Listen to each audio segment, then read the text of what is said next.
तो इंटेलिजेंस अर्थात बुद्धि। आइए देखते हैं विलियम वुंट। क्या? विलियम वुंट ने जर्मनी के लिपजिंग शहर में, कहां पर? लिपजिंग शहर में 1879 ईस्वी में प्रथम ह्यूमन लैबोरेटरी, मानव प्रयोगशाला का निर्माण किया। तो प्रथम मानव प्रयोगशाला, ह्यूमन का लैबोरेटरी कितने ईस्वी में? लिपजिंग शहर कहाँ है? जर्मनी में। इस बार पूछा गया प्रश्न है ऑनलाइन वाले में कि मानव प्रयोगशाला कई बार बताया गया, पूछा गया, तो 1879 ईस्वी में। ठीक है, इसीलिए ना मनोविज्ञान का पिता कहा जाता है किसको? याद रहेगा, बोलिएगा। विलियम वुंट 1879 1879 जर्मनी का लिपजिंग शहर, ह्यूमन का लेबोरेटरी इंटेलिजेंस के मापन के लिए स्थापित किया। तो फादर ऑफ साइकोलॉजी कहे जाते हैं।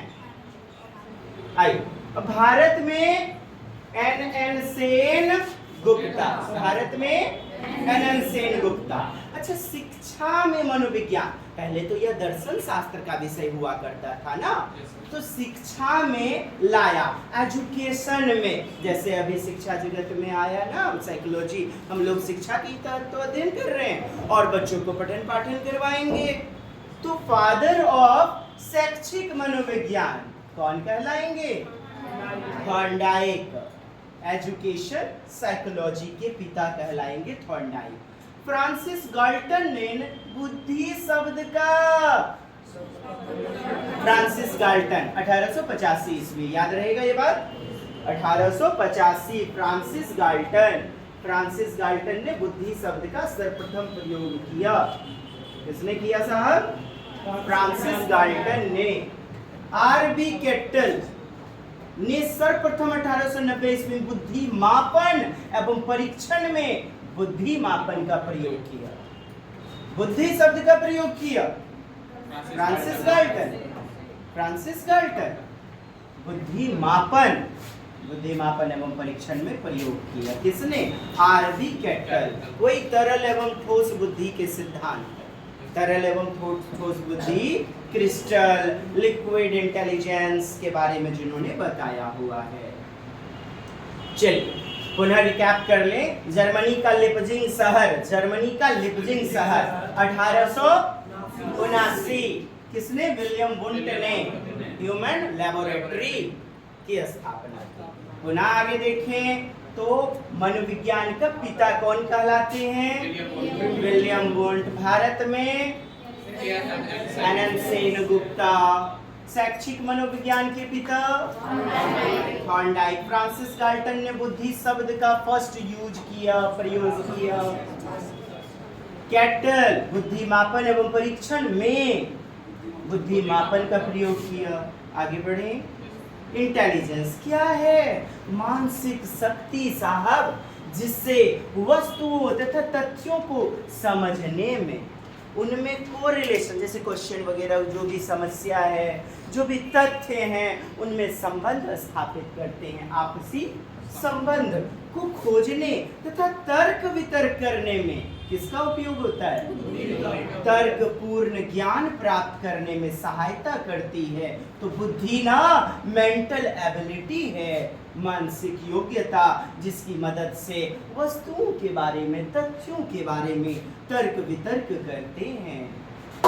आगे देखें।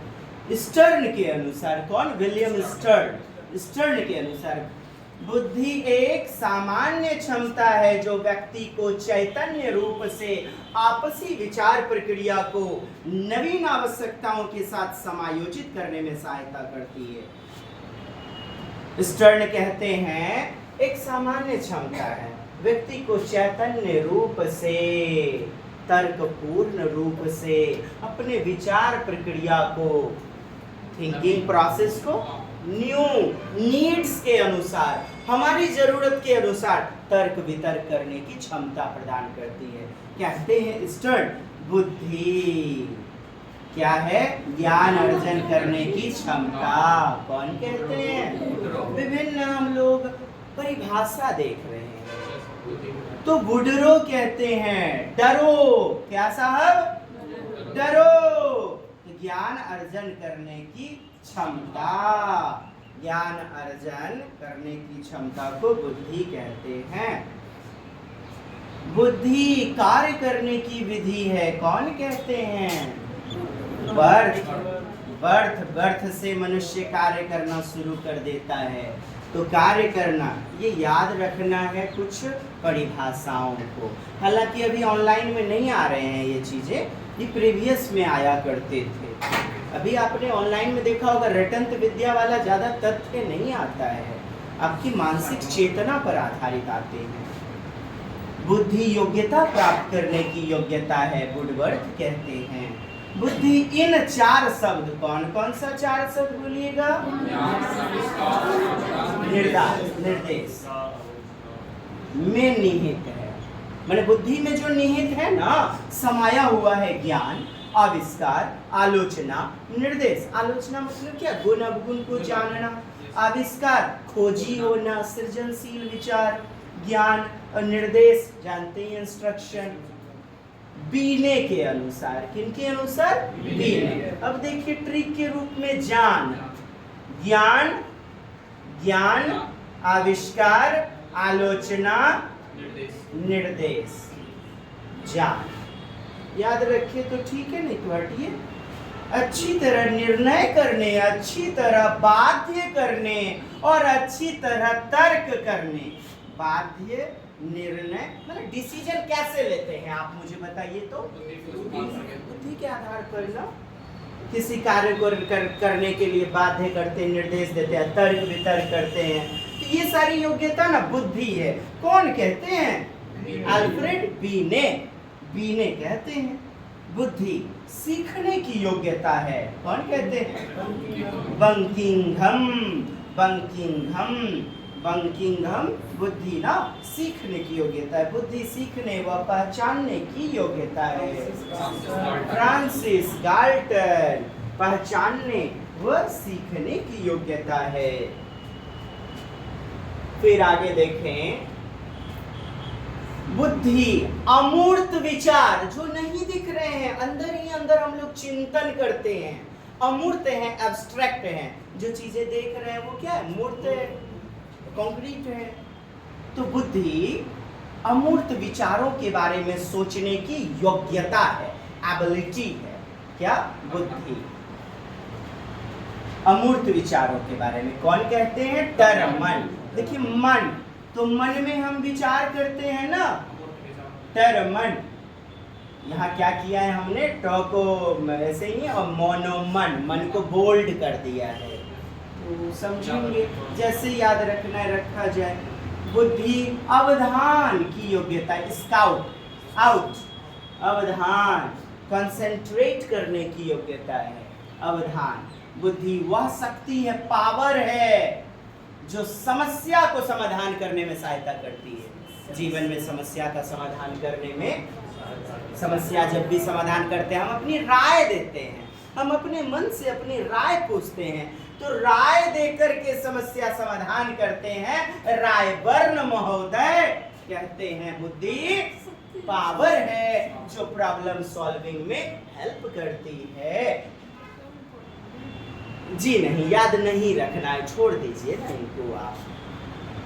फिर भी यदि अच्छा लगे तो याद कर लीजिए। ऑनलाइन प्रश्न में एक भी नहीं आए हुए हैं, क्योंकि ऑनलाइन प्रश्नों में 60% आपको लॉजिकल आधार पर पूछा जाता है और 40% तथ्य रहते हैं, फैक्ट्स, याद करने वाली बातें। जैसे ये क्या है? याद करने वाली बातें हैं। बात इतनी सी, सर आपने मदद क्यों किया? छोड़ू नहीं आपका कोई भी विषय वस्तु। इसीलिए नवीन परिस्थिति, नवीन परिस्थिति मतलब अभी नया, पूर्व समझ रहे हैं पहले वाला। तो नवीन परिस्थिति में पढ़कर समस्या समाधान करने की योग्यता बुद्धि है। कहते हैं स्टर्ड। बुद्धि सत्य, एवं तथ्य के प्रति उत्तम यानी सही सही प्रतिक्रिया को प्राप्त करने का एक शक्ति है। Dike, Thorndike, Thorndike. सत्य एवं तथ्य, सत्य एवं तथ्य, बस याद रखें बुद्धि।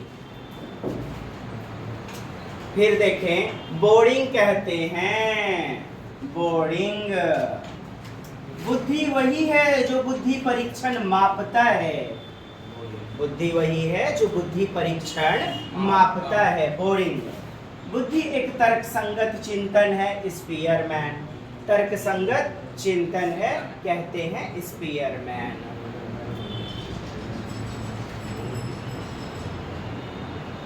अब देखें जो आपके प्रश्नों में आया हुआ है, जैसे ज्ञान अर्जन करने की क्षमता है वुडरो, ज्ञान अर्जन करने की क्षमता है कहते हैं वुडरो। कार्य करने की विधि वुडवर्ड आ चुका है प्रीवियस 2014, 16 सब में, 18 सब में।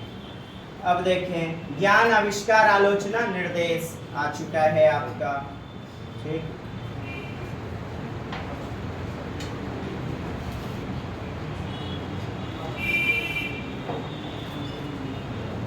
बस इतनी बातें देखना है, इतनी बातें याद रखनी है। आगे पुनः देखें, कई सारे मनोवैज्ञानिकों ने बुद्धि के कई प्रकार बताए हुए हैं। किसी ने, जैसे बीने ने बुद्धि को एक तत्व में बटा हुआ बताया, उसी प्रकार आगे 2 तत्व, 3 तत्व, स्पीयरमैन, द्विकारक सिद्धांत, त्रिकारक सिद्धांत। आइए देखते हैं ट्रिक के अनुसार। बोलिएगा, केले थे समूह में, रमरतिया कलवतिया फेंकना गया बगीचा। अब वहां देखे केला के थान था, तो केले थे समूह में, थान को ना बहुत भाए, बड़ा अच्छा लगा। तो एक बार में बिना रुके एगो देखा कोई नहीं ना है, खा लिया। 2-3 महीने खाए, अब फिर एक बार 2-3 गो लौंगा नूंगा में कोच करके चल दिया। जब मिट्टी उठा करके घर भरते हुए देखे, खेत जाता है, मिट्टी वगैरह एकदम चकत्ता का चकत्ता उठा करके घर लेते आता है। उसी प्रकार केला, नहीं था गार्डनर माली तो केले वगैरह। तो बोलिएगा फिर से, केले थे समूह में, खान को बहुत भाए, एक बार में बिना रुके, तो 3 महीने खाए। केले, कैली एवं थर्स्टन, बोलिएगा कैली एवं थर्स्टन, लुइस थर्स्टन, कैली थर्स्टन, ये मनोवैज्ञानिक हो गए आपके कैली थर्स्टन। इन्होंने समूह कारक सिद्धांत दिया। क्या सिद्धांत दिया? समूह कारक, बुद्धि को समूह में बटा हुआ बताया, ग्रुप में। तो समूह कारक सिद्धांत, ग्रुप फैक्टर थ्योरी किसने दिया? कैली थर्स्टन। थर्स्टन थे, कैली इनके समर्थक। हाँ हाँ सही तुम बोल रहे हो। आइए, खान को बहुत भाई, बोलिए बहुकारक सिद्धांत, मल्टी फैक्टर थ्योरी, थॉर्नडाइक, बोलिएगा समूह कारक सिद्धांत, थर्स्टन एवं कैली, थॉर्नडाइक, बहुकारक सिद्धांत, बहुकारक, मल्टी फैक्टर, क्या? Multi factor theory Thorndike. एक कारक सिद्धांत अल्फ्रेड बीने, एक कारक सिद्धांत अल्फ्रेड बीने, बुद्धि को एक तत्व में बताया, 1 फैक्टर थ्योरी, जिसे निरंकुशतावादी सिद्धांत कहा गया। निरंकुशतावादी सिद्धांत, एक तत्व का सिद्धांत। क्योंकि क्या हमारी बुद्धि एक ही तत्व से है निर्मित? यूं भी आप देखते हैं कि दायां बाएं को नियंत्रित करता है और बायां ब्रेन जो है दाएं भाग को नियंत्रित करता है। तो विभिन्न विभिन्न मनोवैज्ञानिकों की अलग अलग स्टेटमेंट हैं। अल्फ्रेड बीने तो एक बार में बिना रुके, एक बार में 2-3 मैंने, स्पीयरमैन, स्पीयरमैन, द्विकारक सिद्धांत, 2 factor theory, 3 factor theory. Spearman ने बुद्धि को 2 तत्वों में बटा हुआ बताया, सामान्य बुद्धि, विशिष्ट बुद्धि और फिर अपने ही सिद्धांत को गलत करते हुए त्रिकारक बता दिया। थ्री फैक्टर थ्योरी किसने दिया? स्पीयरमैन ने। आइए, जैसे लुईस थर्स्टन समूह कारक सिद्धांत दिया, बुद्धि को समूह में बताया। थॉर्नडाइक ने बहुकारक सिद्धांत दिए। ठीक तो है, मल्टी फैक्टर थ्योरी, बहुकारक सिद्धांत। ये वो नहीं है कि बहुबुद्धि सिद्धांत आप हार्वर्ड गार्डनर मार दीजिएगा, वहां बहुबुद्धि होगा, मल्टीपल इंटेलिजेंस। आइए देखते हैं थॉर्नडाइक के बारे में। थॉर्नडाइक ने, बोलिएगा, मूर्त बुद्धि, अमूर्त बुद्धि, सामाजिक बुद्धि। थॉर्नडाइक एवं गैरिट के अनुसार, किसके अनुसार? थॉर्नडाइक एवं गैरिट के अनुसार, देख पा रहे, पढ़िएगा, सामाजिक बुद्धि, मूर्त बुद्धि, अमूर्त बुद्धि। तो इनके अनुसार बुद्धि के 3 प्रकार, किनके अनुसार? थॉर्नडाइक के अनुसार, गैरिट इनके समर्थक, गैरिट के अनुसार। तो थॉर्नडाइक एवं गैरिट के अनुसार देखिए, सामाजिक बुद्धि वैसी बुद्धि जिसमें हम दूसरों के साथ मधुर संबंध बनाएंगे, व्यवहार। मुखिया सरपंच के यहाँ चाय चुक्कर पीते हैं, हाँ आबरी जैसे वोट, अरे केना है रमोतार बाबू, केना आबरी जो है ना, कैसे प्लानिंग कीजिएगा, 10 गो लोग बैठते हैं, 4 गो लोग लेकर के चलते हैं। कहने का अभिप्राय है, हमें देखना है सामाजिक बुद्धि किन लोगों में पाई जाएगी। सोशल इंटेलिजेंस, जो सोसाइटी में रहना पसंद करते हैं, 10 लोगों के बीच रहना पसंद करते हैं। मूर्त बुद्धि, जिसे व्यवहारिक बुद्धि या गतिक बुद्धि या यांत्रिक, जिन्हें मशीनों से प्यार होगा, इसीलिए इसे यांत्रिक मशीनी बुद्धि भी कहते हैं। बहुत सारे बच्चे देखे होंगे, किताब पढ़ने में ज्यादा दिल नहीं लगता है, पुस्तक में दिल लग रहा है, तो कैसी बुद्धि? अमूर्त बुद्धि। पढ़े और फिर यहाँ चिंतन करते हैं, तो अमूर्त उसी को तो कहते हैं जो दिखे नहीं, मन ही मन में चिंतन करें। अमूर्त बुद्धि, या इसी को क्या कहेंगे? सैद्धांतिक। तो क्या इसे तार्किक नहीं कह सकते? मूर्त को हम लोग स्थूल बोलते हैं, क्या बोलते हैं? तो अमूर्त को सूक्ष्म बुद्धि,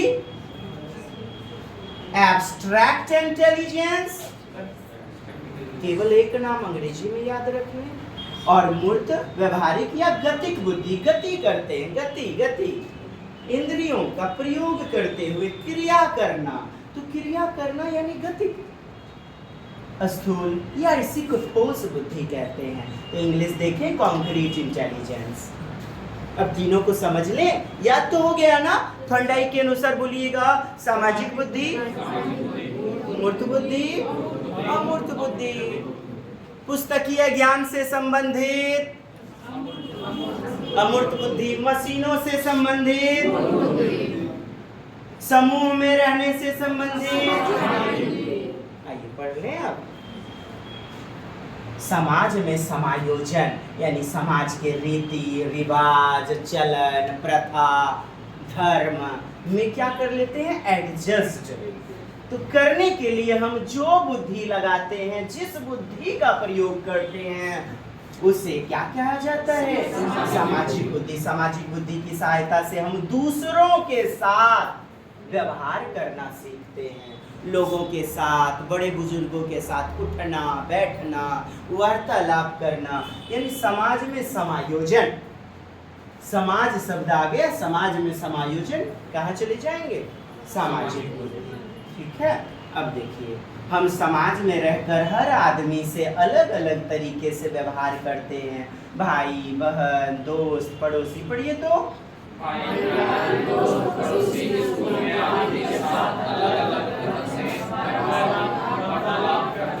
करते हैं ना?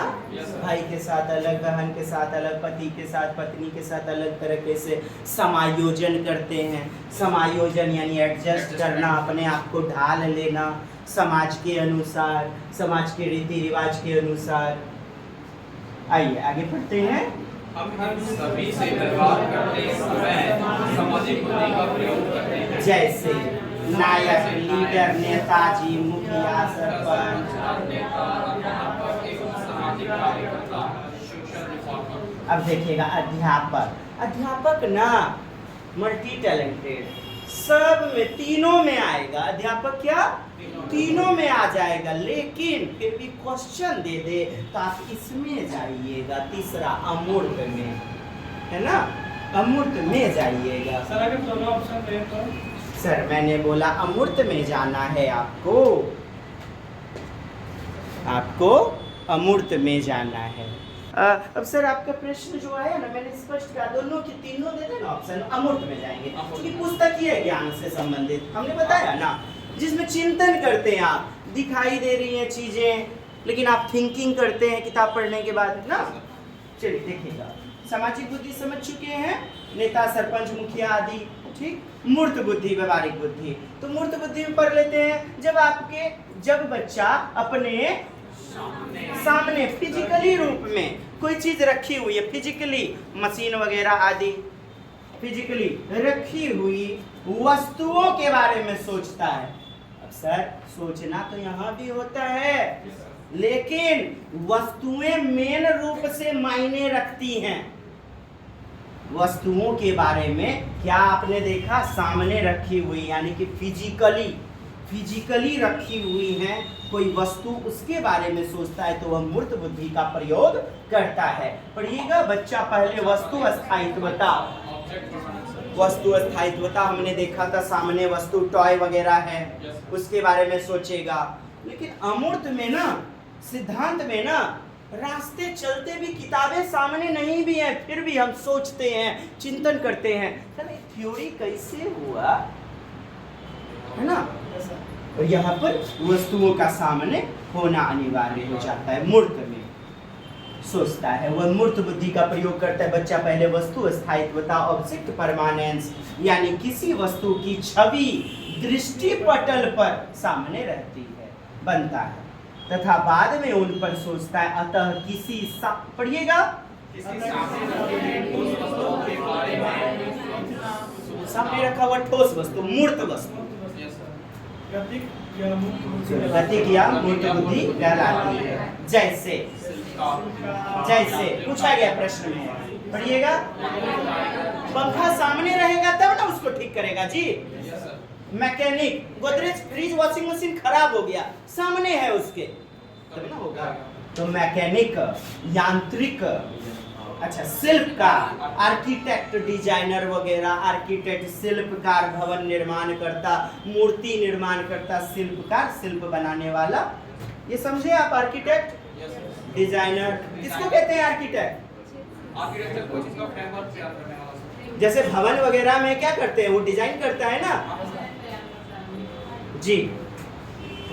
अभियंता, इंजीनियर भी पूछा गया है, किसका उदाहरण होगा इंजीनियर मशीनों से ही ना खिलवाड़ करता है, तो मशीनें आगे होनी चाहिए। औद्योगिक, उद्योग धंधा, इंडस्ट्रियल वर्कर, औद्योगिक कर्मचारी। आइए तीसरा देखते हैं, जो वस्तु सामने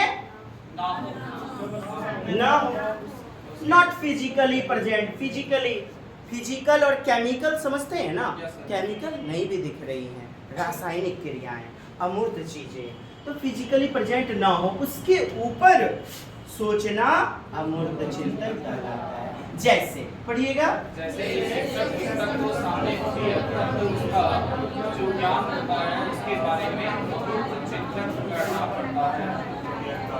सुनिएगा, जैसे ये लाइनें लिखी हुई हैं, मैं यहाँ से समझा पा रहा हूँ आपको, लेकिन पहले के समय में क्या पुस्तकें भी थी?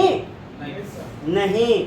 गुरु का आश्रम रहता था, शिक्षक बैठ गए, चटिया लोग यानी कि शिष्य लोग बैठ गए, वार्तालाप चिंतन करके हम लोग पठन पाठन करवाते थे। तो सामने वस्तु का होना अनिवार्य नहीं है।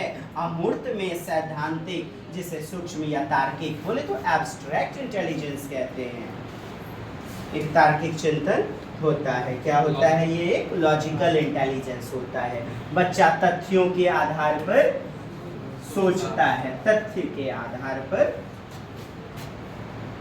सोचता है। ऐसे लोग प्रायः अपने विचारों, कल्पनाओं, देखिए विचार अमूर्त है ना, कल्पना, मानसिक प्रतिमा, यानी कि मन ही मन में एक मेंटल इमेज बना लिया, पिक्चर बना लिया, तो उसे क्या कहेंगे? प्रतिमा, इमेज, मानसिक प्रतिमा के सहारे बड़ी बड़ी समस्याओं का क्या कर लेते हैं? समाधान कर लेते हैं। जैसे लॉयर, बाबा रे बाबा, दलील ऐसा पेश करेगा लॉजिकल, झूठ को सच, सच को झूठ बना देना। लॉयर, चिकित्सक, डॉक्टर। अब देखिए डॉक्टर भी दोनों में चला जाएगा, डॉक्टर दोनों में, लेकिन डॉक्टर भी कई प्रकार के होते हैं। कोई ऑपरेशन करने वाला डॉक्टर होता है, ऑपरेशन करने वाला, कोई नब्ज देख करके ही आपकी भीतरी चीजों को पकड़ लेता है, चिंतन करके। दो प्रकार के चिकित्सक। तो चिकित्सक, इसलिए चिकित्सक जिसमें दिग्भ्रमितता नहीं दिया जाता है। दार्शनिक, भूत क्या है, भगवान क्या है बेटा, ऊपर जमीन खरीदो ना, नीचे कहाँ पड़े हुए हो। फिलोसफर, फिलॉसफी देने वाला, दार्शनिक। साहित्यकार, लिटरेचर, अपने मन से साहित्य लिख देता है, राइटर, लेखक, चित्रकार, पेंटर इत्यादि। किसके उदाहरण हो जाएंगे? अमूर्त के। याद रहेंगी? बोलिएगा। सामाजिक बुद्धि, इतना लाइन पढ़ने का जरूरत है आप? सामाजिक, समाज में रहे वाला लोग, बोलिए तो। मूर्त बुद्धि, सामने कोई वस्तु या खराब पड़ी हुई वस्तु है, उसके बारे में थिंकिंग करके ठीक कर लेना, मूर्त वस्तु, मूर्त बुद्धि। बोलिए अमूर्त, चिंतन करने वाली, लॉजिकल इंटेलिजेंसी वाली बुद्धि। बताया थॉर्नडाइक और गैरेट ने। आगे बढ़ते हैं। एक चीज जो प्रश्न में आया हुआ है, फिर मैं ध्यान आकर्षण आपका करना चाहूं। यहाँ देखिए, मूर्त बुद्धि को क्या कहेंगे हम? व्यावहारिक बुद्धि। पूछा आपसे व्यावहारिक बुद्धि, लेकिन आप कॉन्क्रीट याद रख लें। होता क्या है ना, हम लोग व्यावहारिक जैसे सुनते हैं ना, मार देते हैं सामाजिक। यही गलती कर दिए थे लोग। व्यावहारिक दिखने में, सुनने में लगता है, और सामाजिक मार देते। जी नहीं, मूर्त में जाएगा व्यावहारिक, मूर्त में। ठीक, देखते हैं। पीई वर्णन के अनुसार 3 प्रकार की बुद्धि, पीई वर्णन के अनुसार। बहुत सारे लोगों ने बुद्धि के बारे में बताया हुआ है ना, तो मेन चीजों को हम लोग देखते हैं। पीई वर्णन, बुद्धि एक जैविक, यानी कि बाप दादा परदादा से मिला हुआ आनुवांशिक प्रक्रिया है। कैसा है? जैविक। Intelligence is a genetic capacity. कैसा कैपेसिटी? जन्मजात देन है। कैसा है? कहते हैं पीई वर्णन। अर्थात अगर माता पिता बुद्धिमान होंगे, उनके जीन्स के द्वारा बच्चे भी दूसरा, बुद्धि परीक्षण प्राप्तांक है। बुद्धि परीक्षण, यानी कि बुद्धि परीक्षण में बुद्धि लब्धि, जैसे किसी का आ गया 140, प्रतिभाशाली है, 90 से 110 आया तो औसत बुद्धि है। तो जो अंक प्राप्त किया ना, वही बुद्धि है। कहते हैं अंक, यानी कि intelligence is a test score. वर्णन के अनुसार बच्चे ने जो अंक प्राप्त किया है बुद्धि, वही उसकी बुद्धि है। ये हो गया बुद्धि जैविक यानी आनुवांशिक है। फिर प्राप्त अंक है, प्राप्तांक।